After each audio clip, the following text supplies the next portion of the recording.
Hoje o assunto atinge a todos os moradores, a todos que nos assistem, que declaram um imposto de renda. É a declaração do Imposto de Renda 2019. Tem que ficar de olho e a gente vai aprofundar esse assunto hoje aqui no Entre Linhas.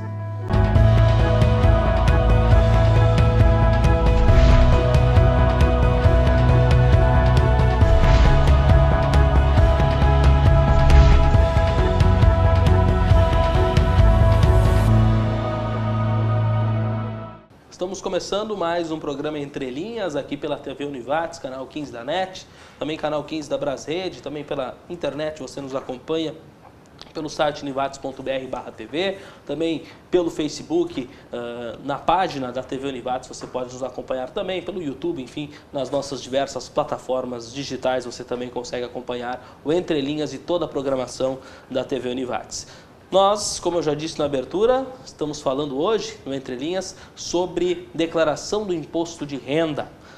Temos aqui dois profissionais, dois contadores que vão tratar deste assunto e tirar dúvidas, eventuais questões que o telespectador pode ter e cuidados que ele também deve estar aí atento para os próximos dias. Nós vamos conversar sobre esse tema com o Ari Kinzel, ele é contador, e também o Valmor Kapler, que também é contador, então vão os dois falar sobre este tema conosco. Vou cumprimentá-los, agradecendo a presença de vocês aqui, a participação, por atenderem o nosso convite. Vamos falar então da declaração do imposto. Primeira coisa, né? Quem precisa declarar? Como isto tudo funciona? Vamos começar pela base, vamos começar pelo mais importante. Não sei quem quiser responder, mas quem são as pessoas aí que devem estar atentas a prazos, a documentações, enfim, daqui para frente. Tudo bem? Boa noite. Boa noite. Muito bem, boa noite. É muito importante esse momento, porque à medida que nossa conversa vai andar, a gente vai focar o assunto, nós vamos apresentar muitas informações importantes que talvez muitas pessoas estão achando até que não estão obrigadas ao imposto de renda e estão. Mas isso vai evoluir. O que a gente realmente precisa ficar atento é que nós estamos incluindo cada ano mais pessoas na obrigatoriedade de fazer declaração de renda. Por quê? A tabela de imposto de renda está indo para o 5º ano sem reajuste. Se nós olharmos desde que ela começou a perder a atualização para a inflação, ela tem uma defasagem acumulada de 95%. Então, pessoas que têm renda de 1.903,98 por mês, acima disso, já estão correndo o risco de estarem obrigadas a declarar. Quando, se essa tabela fosse atualizada, seria algo em torno aí de R$ 4.100, R$ 4.200, a partir dali a pessoa estaria obrigada a declarar. Então existe uma defasagem grande na tabela, tanto é que há pouco tempo atrás 23 milhões de pessoas declaravam imposto de renda e esse ano a expectativa é que 30,5 milhões de pessoas declarem imposto de renda. Não porque o brasileiro está enriquecendo, não é esse o problema, é que a tabela está parada sem reajuste. O simples reajuste de salário pelo dissídio está colocando gente na obrigação de fazer declaração, porque a tabela de imposto de renda está há 5 anos congelada. As categorias profissionais que dificilmente se enquadravam entre os que fazem imposto de renda, hoje acabam tendo que fazer a declaração em função da sua renda, especialmente pela falta de correção da tabela. Tem como citar algumas categorias, algumas situações que devem estar atentas, que podem estar aí na dúvida, podem estar achando que não precisam declarar e precisam? Vamos lá. A primeira coisa, mais importante, todas as pessoas até o final de fevereiro costumam receber o seu informe de rendimento das empresas onde trabalham.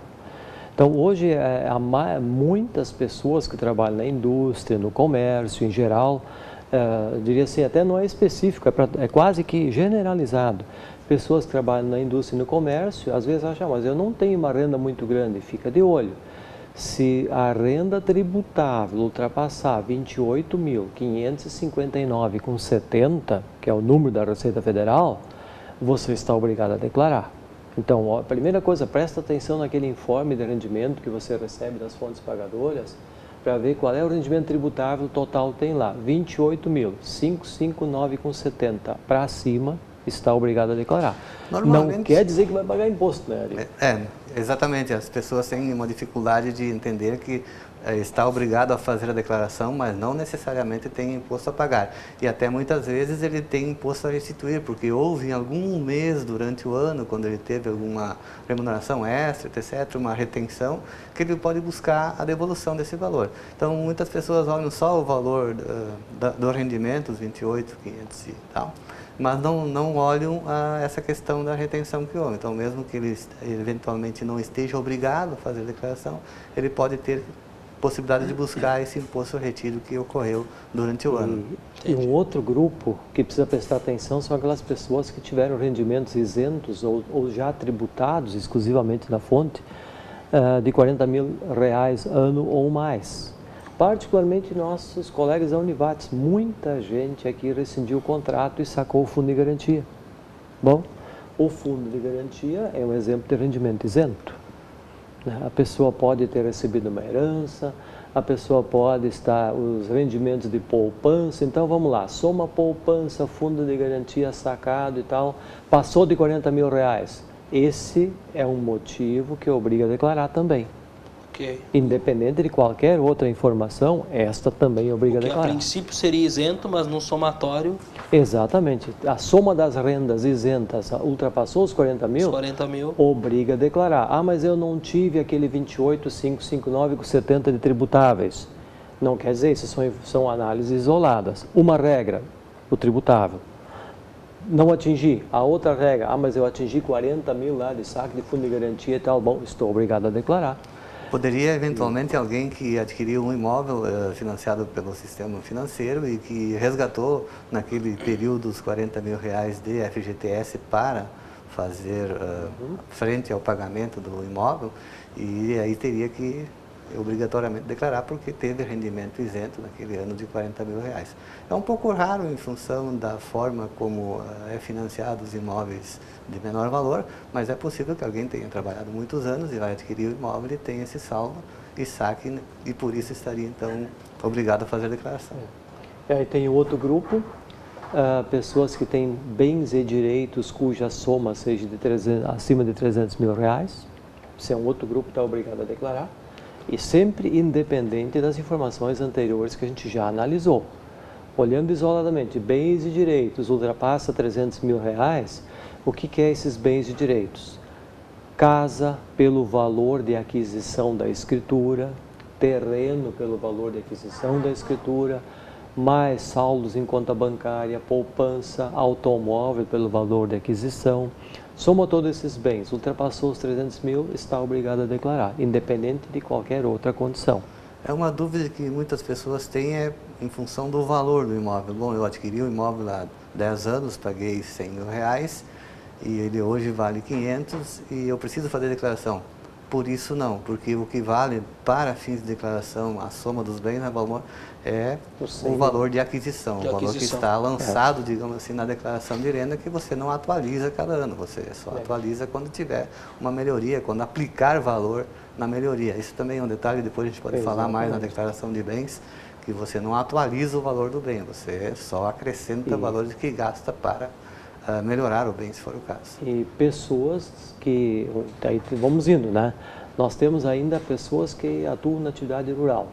Faturamento bruto, 142.798, acima disso, também estão obrigados a declarar.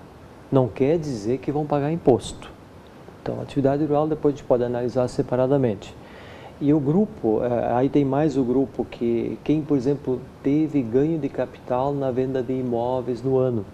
Ah, eu vendi um imóvel, mas era meu único imóvel.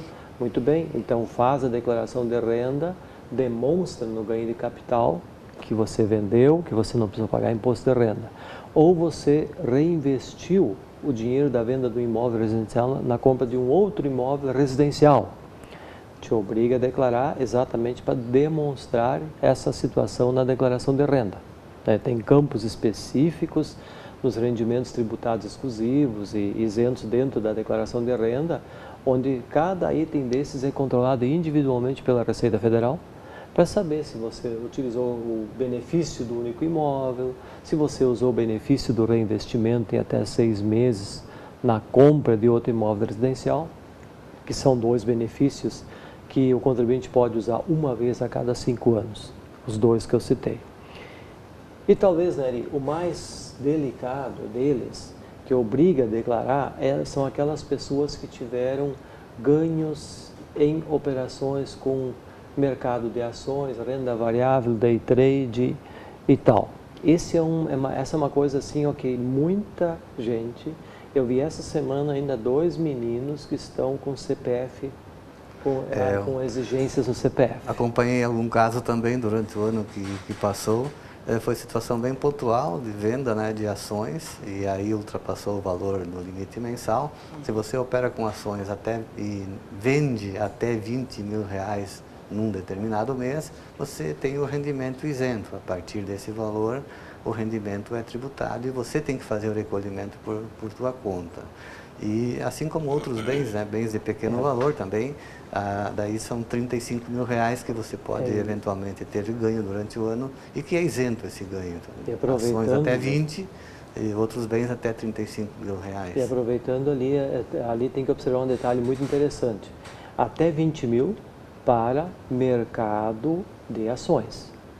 Se você operar em mercado day trade, que é comprar e vender no mesmo dia, não tem limite de isenção. Não tem limite, sabe? Então tem gente operando com, operei durante o mês R$5, R$6 mil só. Eu comprei e vendi 5, 6 mil de ações, comprei por 4, vendi por 5, ganhei 1.000. Não atingi os 1.000. Se for operação, os 20 mil. Se for operação day trade, a operação day trade não tem limite de 20 mil. Qualquer valor que você movimenta em day trade, 1.000, 2.000 ou 5.000, gera uma retenção de imposto de renda de 0,0, alguma coisa muito pequenininha, mas te obriga a declarar imposto de renda. E esse é o motivo que tem gente com CPF bloqueado, porque operou no mercado day trade e não tem limite de isenção nesse mercado. E essa informação não está no início, né, das exigências. Nós começamos a falar das exigências, o rendimento de 28, os 40, os 300 e tal. E ela não consta lá no início, no cabeçalho, digamos assim, das exigências para que você faça a declaração. Então, realmente, a operação day trade tem pego algumas pessoas. Daqui a pouco seria interessante a gente falar a diferença dessas operações. Só que antes disso, a gente vai chamar um intervalo, já estamos terminando a nossa primeira parte do programa, mas em seguida a gente segue desse ponto adiante falando sobre esse importante tema, a declaração do imposto de renda, daqui a pouco aqui no Entre Linhas.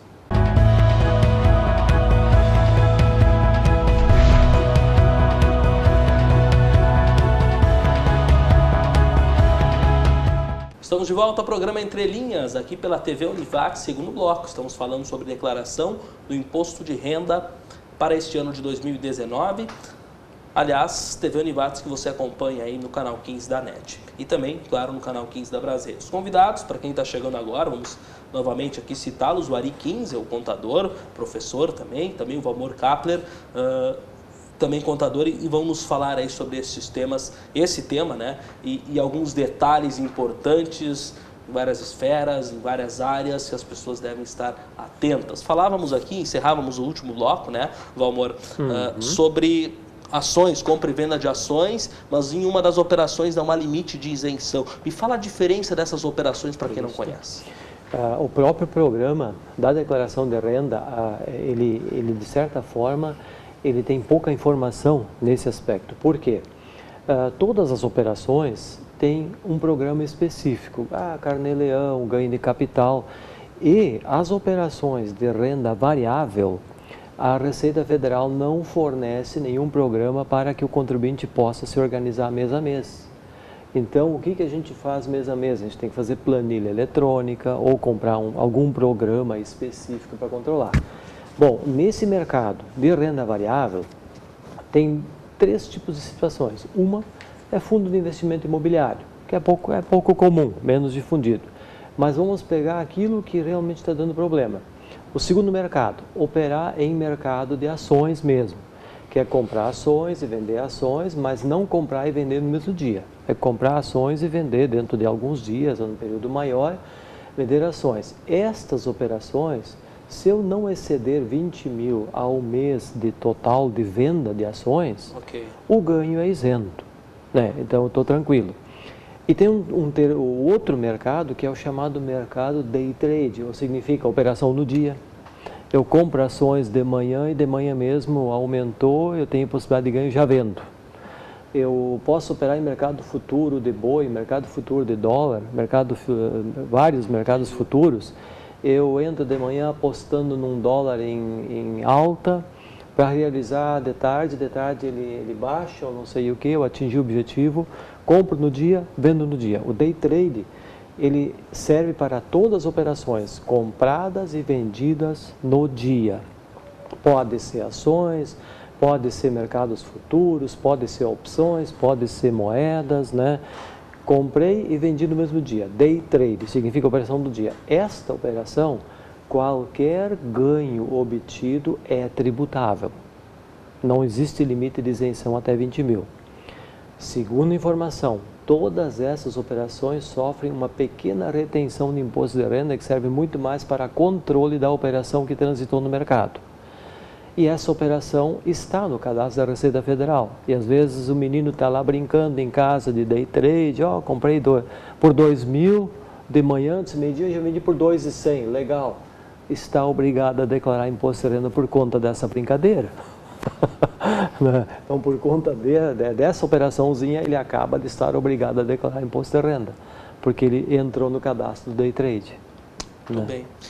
Muito comum pessoas procurarem profissionais como vocês, é muito comum terem dúvidas, eu imagino que sim, né? Mas é uma quantidade muito grande, tem anos que é mais, tem anos que é menos. Como é que vocês avaliam nesse sentido as dúvidas, as questões dos clientes de vocês, das pessoas que vocês convivem? Olha, tu completa depois. Professor Ari também? Eu estava dizendo há pouco, eu estava olhando a minha agenda há pouco, né? Um cliente novo me procurou hoje e disse, olha, preciso que você olhe meu imposto de renda, tem operação no exterior, eu sei que tu faz para vários clientes, olha, eu vou te dar a minha agenda e tu acha um dia livre, certo? Se tu achar é teu, porque não tem dia livre. É impressionante esse ano a procura. Por quê?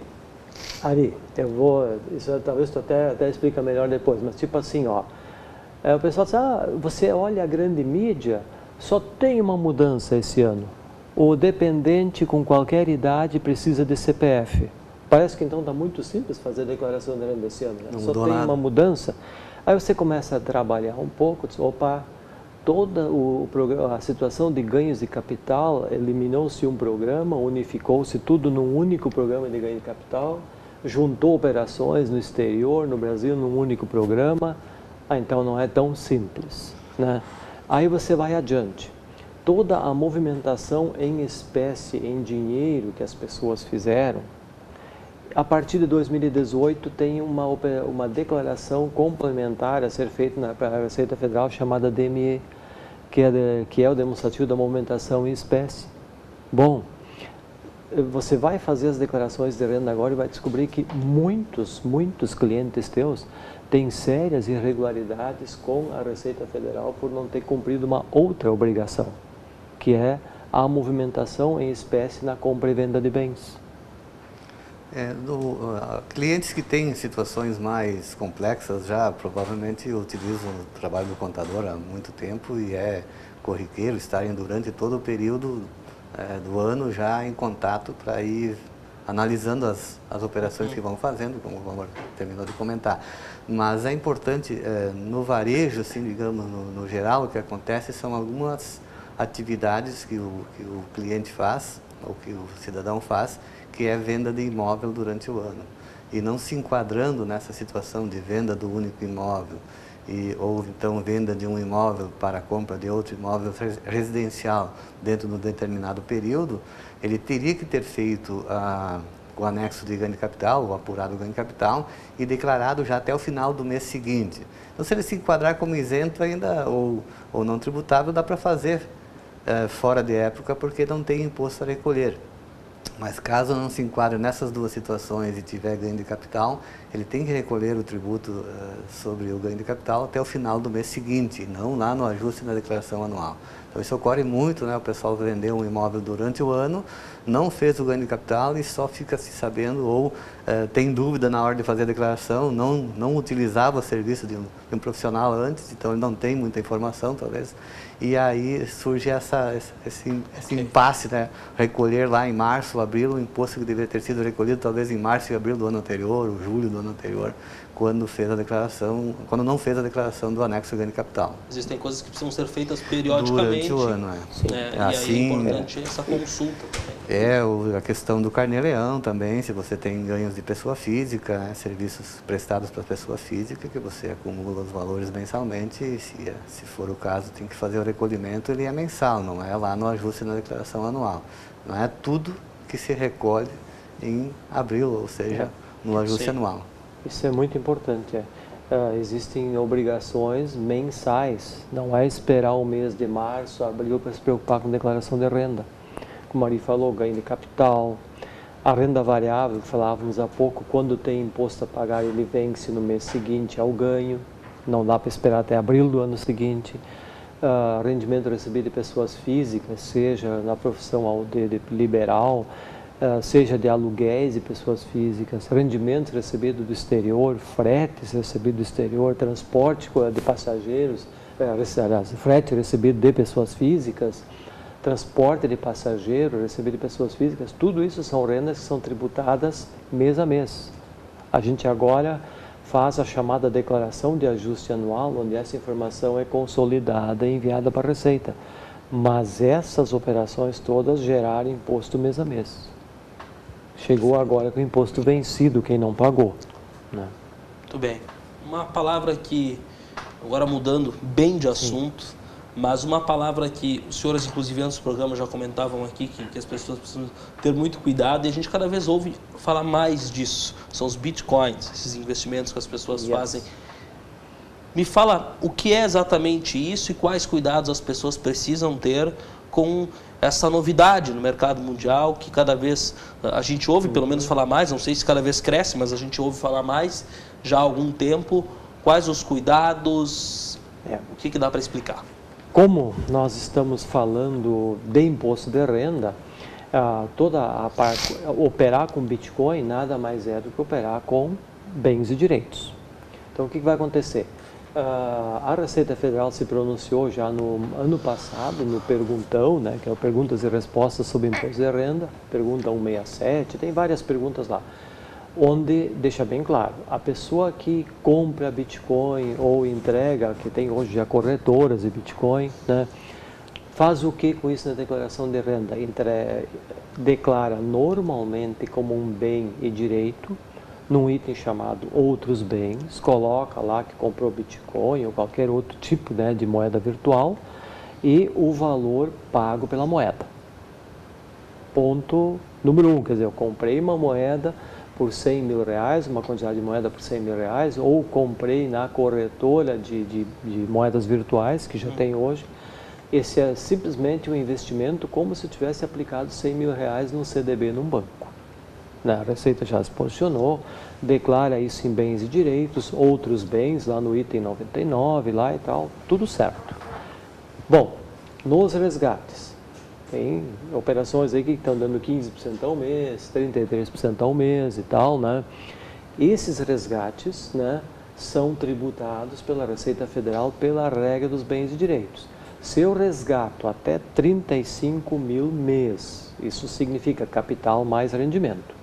Se eu resgatar até 35 mil mês, não importa a quantidade de ganho que tem nesse resgate de 35 mil, ele se enquadra nos bens isentos. Esse ganho vai ser isento. Se eu resgatar acima de 35 mil, resgate total, o rendimento embutido nesse resgate acima de 35 mil, paga 15% de imposto de renda na regra do ganho de capital até o último dia útil do mês seguinte. Muito bem. Nós voltamos daqui a pouco, tem novos assuntos, fraudes, sonegação, coisas dessa linha nós também estaremos abordando aqui. O que pode acontecer com quem tenta burlar, tenta desviar, tenta não declarar algo que deveria, isso também é assunto para logo mais aqui no programa.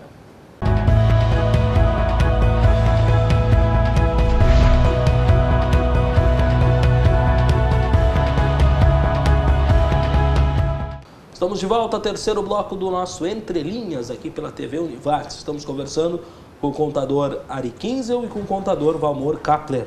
Eles estão aqui conosco para falar sobre declaração do Imposto de Renda de 2019. É o tema de hoje, a gente falando aí sobre algumas dúvidas, sobre algumas questões, alguns alertas e assim a gente segue no nosso papo. Sonegação, fraudes, as pessoas que querem aí não declarar algo que deveriam, acontece muito. O que vocês enxergam aí dentro da área de vocês e as consequências disso? Ari também, se quiser responder, fica à vontade. É muito interessante ter o cuidado, né, durante o ano, como nós já falamos com relação às operações.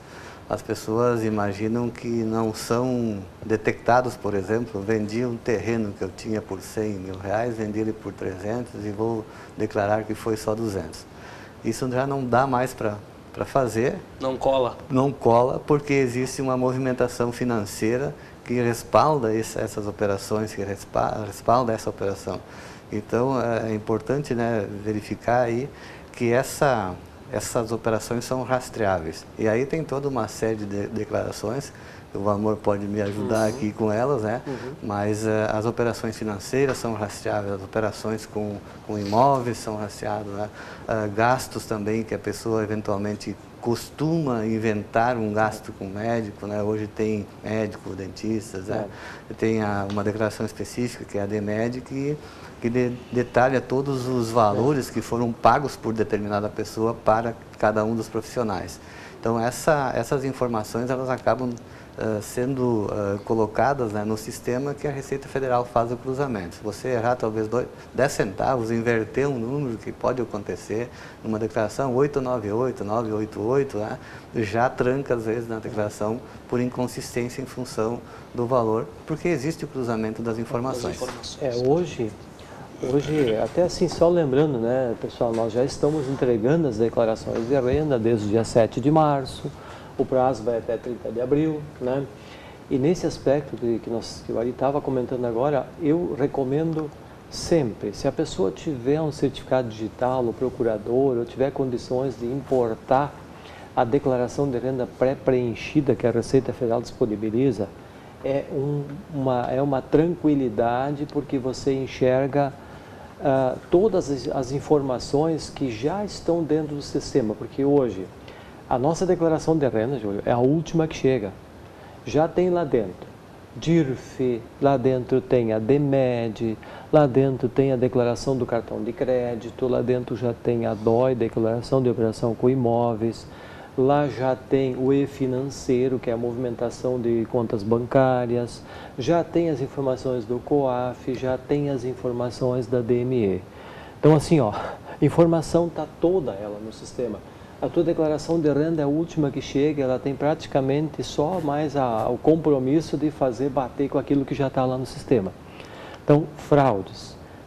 Eu peguei casos recentes de pessoas que omitiram imóveis. Não demora muito, aparece alguma coisa. Rendas. As rendas esse ano com o sistema, você entrega a declaração de renda hoje, amanhã, ou seja, 24 horas depois, você já pode consultar se ficou alguma coisa fora ou se a tua declaração de renda caiu na malha por alguma falta de informação. Então, com relação aos imóveis, acho que é importante, né, colocar que ainda, apesar de estar sendo solicitado, esse ano permite enviar a declaração sem informar todas as questões de matrícula e outras informações relativas ao imóvel. Com o tempo, porque hoje tu coloca lá um terreno e tal, e fica por isso. E quando sai a de imóvel, ela sai com todas essas informações completas, porém não conseguia casar ainda. Com a informação correta, né, na declaração do imposto de renda, vai casar quando você disser vendi o imóvel da matrícula tal, com a de imóvel que tem lá. E aí também é uma situação bem crítica essa questão da venda de imóveis, porque há uma inconsistência às vezes entre a data do recebimento do valor, a data da escrituração, as pessoas deixam para fazer a escritura depois. Eu tenho que ter muito cuidado, que o que conta, na verdade, é a negociação. Você vai registrar a operação pelo movimento financeiro. A escritura pode ficar para um momento posterior, se caso ficar, ela é secundária, o que vai valer realmente é a movimentação financeira. Então, vender um terreno em novembro e a escritura foi feita em janeiro, você tem que fazer todas as informações desse imóvel vendido em novembro, independentemente de ter sido escriturado ou não. A de imóvel depois vai informar a posterior, mas ele pode lá colocar na escritura que foi recebida anteriormente, todas essas informações da venda pode estar na escritura que consolida a informação que você declarou como sendo a principal e não em si a escritura como base.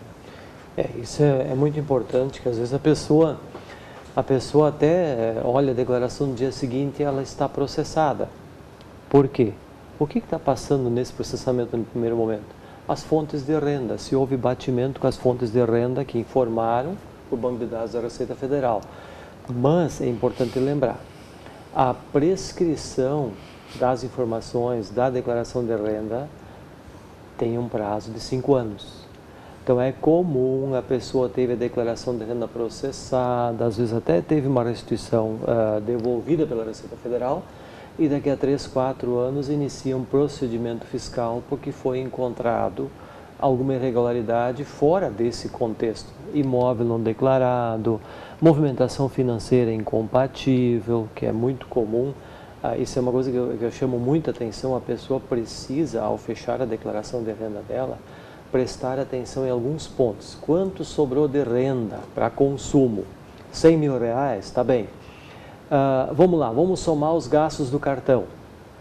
Vamos somar colégio, vamos somar aluguel, vamos somar telefone, vamos somar tudo aquilo que é rastreável. Então é muito importante. Bom, sobrou para consumo 100 mil e o meu cartão de crédito sozinho deu 110, eu tenho um problema sério. Toda essa informação já pode me dar problema um dia desses, porque existe um banco de dados me dizendo o seguinte: tu consumiu 110 e tu só tinha 100 disponível para consumo. Então, muita atenção para quem está fazendo declaração de renda, exatamente nesse ponto. A renda destinada para o consumo da pessoa, da família, confrontar isso com o cartão de crédito, com as uma coerência, né, que a empresa que a pessoa normalmente... Quer dizer, a pessoa diz, vou deixar 3 mil reais para viver por mês, tá bom.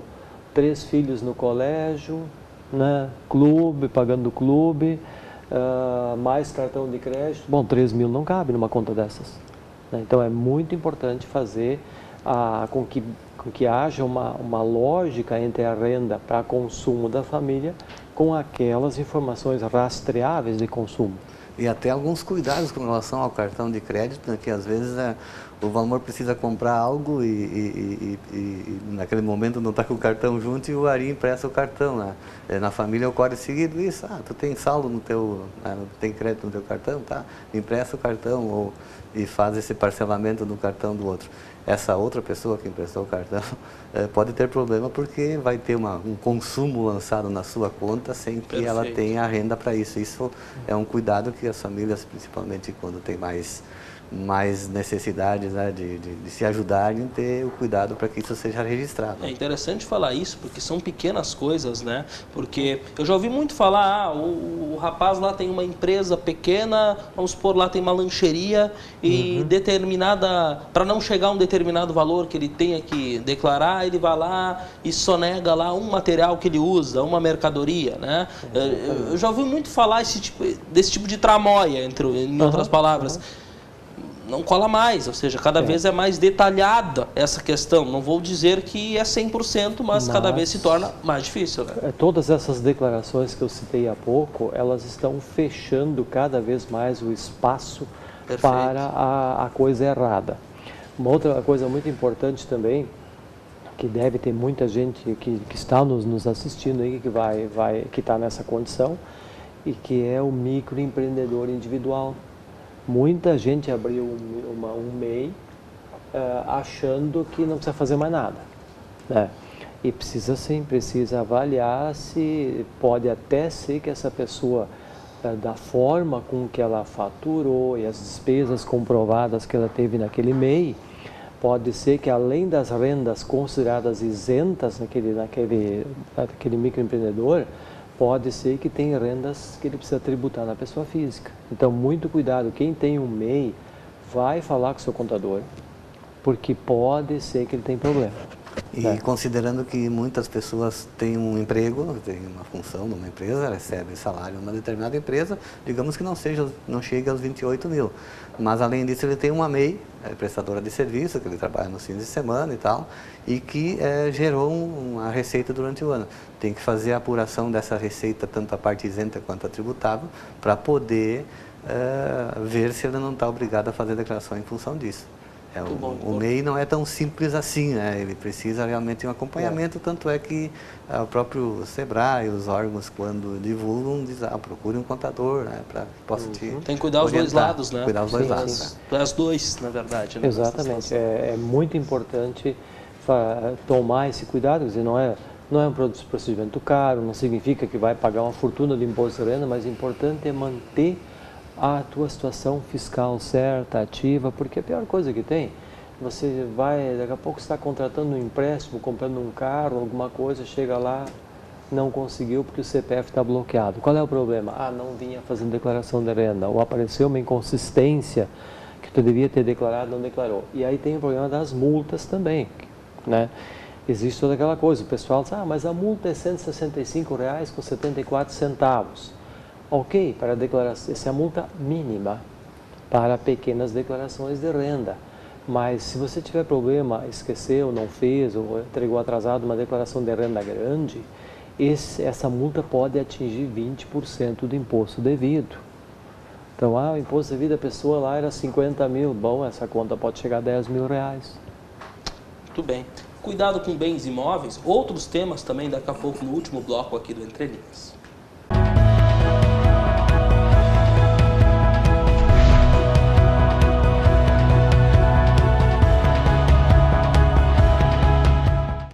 Estamos de volta para o último bloco do nosso Entre Linhas, esse bate-papo sobre a declaração do imposto de renda. Ari Kinzel e Valmor Kapler estão aqui conversando com a gente e a gente segue por aqui, né? Nós já estamos no último bloco, o tempo passa rápido, né? Mas nós falávamos aí, eu lembro que o Ari, lá no início do programa, ele chamou a atenção para a questão de bens imóveis, se eu não me engano, né? Porque vale o valor de aquisição, né? Mas depois, se tu incrementa esse bem, se tu constrói novas áreas, novas partes desse bem, isso tu pode mudar sim.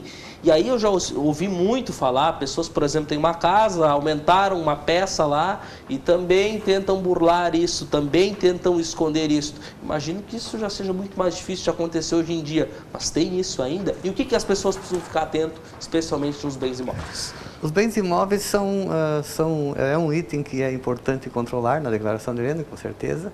E alguns detalhes importantes. Quando você faz uma melhoria, um aumento, realmente você pode colocar isso no valor, valorizar esse imóvel. Quando é apenas uma pintura, algo que é manutenção, que não dá uma vida útil maior, nem é necessário acrescentar o valor. Até porque na hora da venda de um bem, se você teve durante o período melhorias, há uma variação no cálculo, né, do ganho de capital em função de valores que estão há mais tempo, tem uma redução. Então, avaliar se realmente é uma melhoria que deva ser acrescentada ou não. Mas, especialmente com relação à declaração de bens, as dúvidas que tem com o pessoal que tem financiamento do imóvel. Adquiriu o imóvel, deu uma entrada, o valor da entrada já lança no valor do bem, se utilizou o FGTS para amortizar parte do financiamento que vai fazer, inclui no valor do bem. Não esquece de declarar o FGTS também nos rendimentos isentos, que nós já comentamos. E esse vai ser o valor que vai ser declarado no ano 1. Mas eu fiquei devendo lá, olha o saldo devedor, tem um determinado valor. Não, bens imóveis adquiridos pelo sistema financeiro, você não declara a dívida. A cada ano você declara o valor que você pagou de parcelas e vai aumentando o valor do bem a cada ano pelo valor das parcelas pagas, incluindo tanto o pago em cash ou em dinheiro, quanto aquilo que você utilizou do FGTS, que também deve ser lançado sempre nos rendimentos isentos. Então não interessa a dívida do bem imóvel. Bem imóvel você lança só o valor da aquisição adquirido nesse sistema financeiro, né, em que você tem amortizações. As amortizações vão sendo acrescentadas no bem.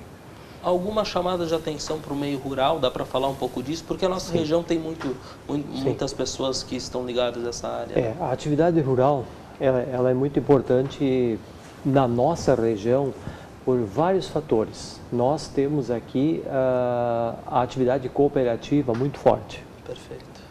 Grandes e muitas cooperativas. Atividade cooperativa forte. Segundo lugar, nós temos aqui uma característica na criação, particularmente do frango e do suíno, que é quase que prerrogativa da região sul, você não encontra em outro lugar, que é a criação integrada. Ou seja, o produtor, ele não compra o insumo e o animal, engorda e vende. O produtor, ele é remunerado por uma taxa de eficiência, uma taxa de criação. Então, muitas pessoas têm aquela ideia, mas há pouco o Valmor falou que com 142 mil de faturamento eu sou obrigado a declarar imposto de renda. Nestes 142 mil não está incluído a ração, o suíno, o frango que foi movimentado.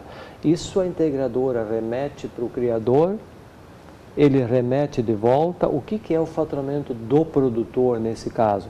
A taxa de criação que ele ganha por cabeça criada, que é um valor menor, não é a movimentação de rebanhos que é a receita dele. A receita dele é a taxa que ele ganha para a criação. Aí na atividade rural, tem uma coisa assim muito importante também, que às vezes o pessoal tem essa preocupação, bom, se eu atingir, então eu vou pagar imposto de renda. Não. Em primeiro lugar, na atividade rural, o pessoal precisa ter o hábito de guardar os documentos.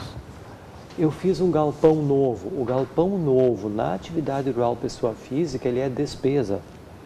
Comprei um trator novo. O trator, na pessoa física, é uma despesa.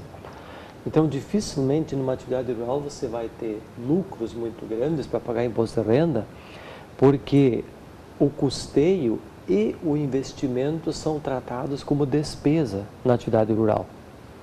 Lógico que quando o produtor vende um trator usado, ele também é tratado como receita da atividade rural. Então tem assim, e outra coisa importante, às vezes a pessoa acha que não está obrigada a declarar. Mas eu tenho um emprego urbano, eu tenho um emprego urbano, trabalho na Univates, mas eu tenho também uma chácara, lá onde é que eu faturo. Bom, declara as duas rendas. Declara da Univates e declara da atividade rural. Mas ela não atingiu 142.